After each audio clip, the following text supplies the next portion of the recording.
So we already had posed the question, not an accusation, it was a question, sugar baby, or what did I say? Was it Scripper? I forget what I said. Somebody on here named Kiki. Kiki, are you with me? 157 on the tube. She said, Miami Scripper exposes Ashlee Janae's second life, secret escort. So don't forget that there was a second Instagram that got taken down. Why not the other one? Why not the TikTok? That picture on the thumbnail, child, possibly one of the ones that was on the other site, because I've never seen it in any of the anything we've gone over at this point. Never seen that picture before.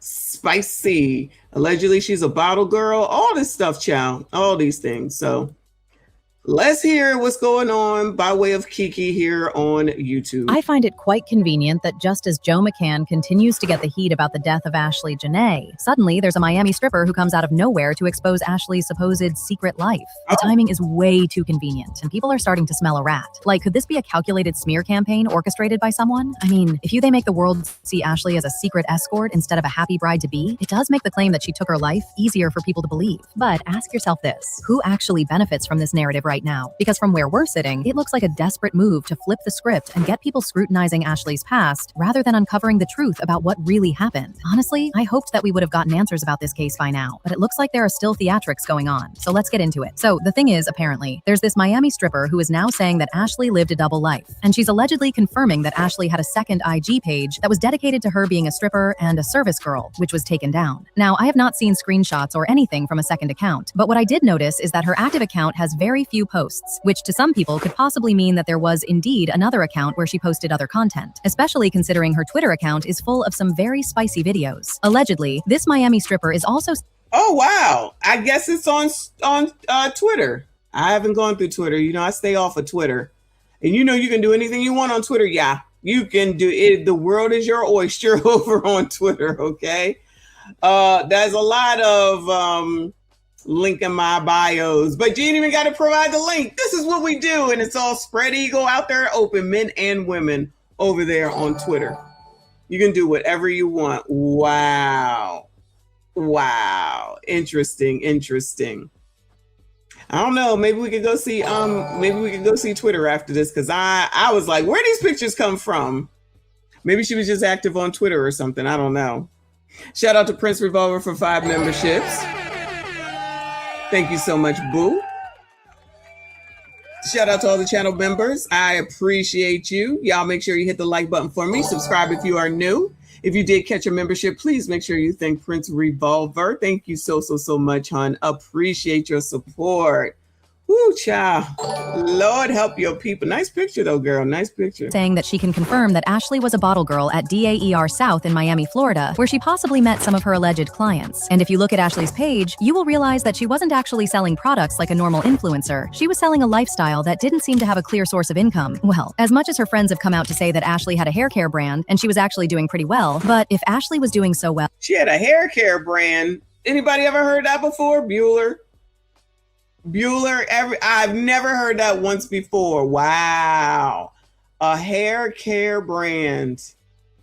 Well, where are the sales? Where are the ads? Why wasn't she posting about the products on her page? Honey, I know that a lot has already been said about Ashlee from other people, including from someone who said they personally knew Ashlee, who said this. No one's saying it, so I'll say it. Ashlee may be an influencer now, but everyone in Miami knows she was a stripper. Joe met her at a party she was literally working the pole at. She danced in his section, and ever since, they've kind of gone around the world fighting in luxury hotels for the last year and a half. This wasn't even the first time they became engaged. It was the second. It's also not the first time the police were called to break up one of their fights. He is currently the subject of a financial crime investigation. He was taking profits from investments that were actually at a loss for years and got caught out there for doing it. He's rich, janky, older, has a massive power imbalance with her, and in my opinion, picked her because of that. Who knows what happened that night? May she rest in peace and may her family find the truth. But this was 100% a very openly sugar baby on steroids situation. Source: I know them personally and we have many mutual friends. However, I still feel like the fact that the escort narrative is being pushed so much is a distraction from what really happened, especially from a stripper I can't even verify. This could literally be anyone anyone who has been paid to push this narrative, and it's actually beginning to look like these secret escort rumors are being used to smear Ashlee's character so people don't fight as hard for justice because they're saying, oh, she was an escort. So of course, I don't think anybody is saying, even if she was an escort, that they shouldn't fight for justice. Who's saying that?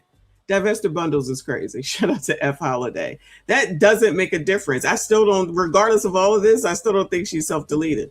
I just don't. That's just me, though. her life was messy. But of course, her supporters aren't having it. And they're arguing that even if she had a second life, she was clearly happy and planning a future, which makes the unaliving claim even harder to swallow. The streets are basically saying that whether she was an influencer, an escort, or both, the math isn't adding up. And Joe has a lot more explaining to do. Also, think about it. What if Joe is low-key feeding the... Joe looked better a long time ago. He looked fat lately. What's going on? He was struggling, allegedly. Okay, shout out to O'Shea Duke Jackson. Up in here.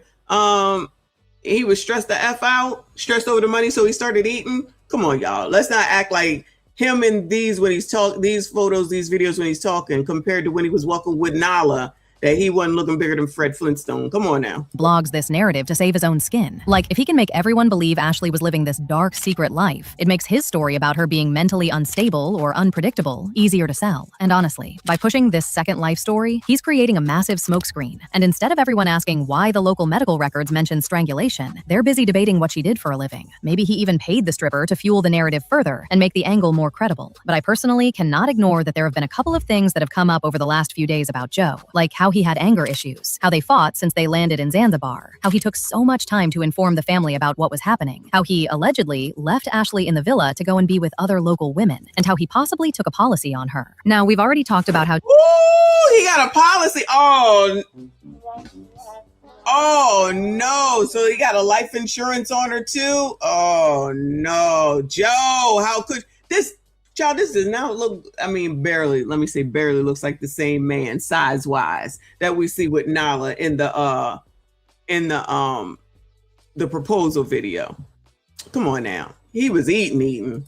How he took so much time to inform the family about what was happening, how he allegedly left Ashlee in the villa to go and be with other local women, and how he possibly took a policy on her. Now, we've already talked about how Joe has a big crypto fund called Asymmetric, which is running in the negative. That is millions and millions of dollars just gone. Then... Oh my God! So depending on the amount of the alleged insurance policy, that could clean that right up now, couldn't it? Oh.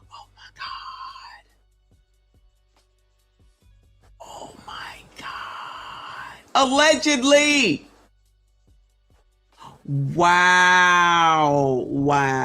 Almost immediately after the fund crashed, he announced a new plan to raise $1.5 billion for a company called Accelerate. What people are saying is that for him to get a large amount of money without any suspicion, he took out a policy on Ashlee, proposed in a high visibility way to prove the relationship was perfect, and then had a tragedy occur in a foreign country with different legal standards. Baby, it also doesn't help that the family said they first learned something was wrong when Joe McCann called to say Ashlee was in the hospital, but details were limited. The mom said she asked him when it happened and where it happened, and he told her that something had occurred 11 hours prior to when he was reaching out to her. They said communication then stopped, and the next update came from the hotel, which informed them their daughter had died, and they have never heard from Joe since. No condolences, no participation in the funeral arrangements, no updates on what's going on because he's still in Zanzibar. Nothing. Well, the assumption is that Joe paid the staff and the authorities in Zanzibar, and that's why there have been no criminal charges against him, even though Listen, some of the Africans up here on the tube have been saying that, you know, they're easy to take a bribe, allegedly, over there in Zanzibar. Allegedly. They said that shit. I ain't never been there. I ain't ever going.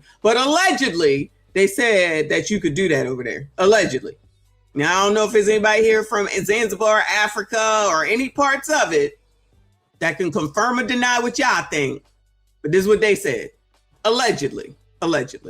thing literally points to him. In fact, let me just paint a picture for y'all so that you understand exactly what we are dealing with here. See, news of Ashlee was reportedly withheld from the public for 4 days, and no internal media platform dared to provide coverage because it was forbidden. Some controlled reports were only released after the incident got traction from international news sources, and there were still a lot of inconsistencies. The only official report they gave is that Ashlee and Joe had an argument that led to them being separated into different rooms that were 8 to 10 minutes away. Then, on the day Ashlee was found, one of the attendants was doing his evening rounds when he visited Villa on number 25 where Ashlee was staying, and she told him that she needed a phone charger. The attendant gave Ashlee his phone charger and then proceeded to Villa 24 and 26, but Ashlee had told him to come back after about 10 minutes. According to what the director of criminal investigations said, the attendant went back after about 20 minutes. He knocked on the door, there was no answer, and all the lights were turned off, and he used his emergency key to open the door. Based on the report, that's when he discovered Ashlee suspended from the internal wardrobe hanging rod using a gray bathrobe belt. Apparently, at the time, she was still alive but struggling, so he raised the alarm, and they rushed Ashlee to the nearest hospital. Then, after initial treatment, Ashlee was transferred to another hospital for specialized care, but she passed on the next day at about 3 p.m. Since this initial report, there have Damn, look how big he is, child. Maybe it's the shirt. Woo, he looking good. been no more updates, even though we know the autopsy was done a couple of days ago. So what people think is Joe paid them to sanitize the autopsy report, making it seem like Ashlee really took her own life. Personally, I'm still struggling to understand how Ashlee managed to tie herself inside the wardrobe in the dark, because the report was that the lights were off when the attendant walked in. Also, can a person just really die like that from a wardrobe? Something just doesn't add up. And until I see actual footage of a conversation between Ashlee and the attendant, and an actual exchange of the phone charger, and evidence that nobody walked in and out of her room, I don't believe any of it. Also, why are they treating the autopsy report like it's a secret? Ashlee's father, Harry Robinson, confirmed that an autopsy was completed on April 14th, but the family has faced agonizing limbo while waiting for the full written report and the release of her body to be returned to the United States. So you see why Ashlee supporters are convinced that this escort narrative is being pushed as a distraction? Because there's so much that doesn't make sense. And if people keep focusing on Ashlee's past rather than her death, we will lose the plot. But let me know what you think about this supposed stripper confirming that Ashlee was living a double life in the comments section below. Like Kennard said, these chicks be so thirsty to travel, they never think ish can happen.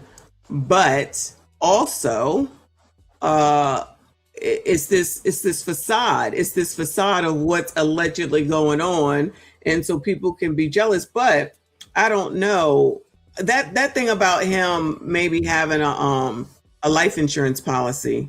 If he does, that might just tell the story right there. That's the kind of stuff you watch from a distance.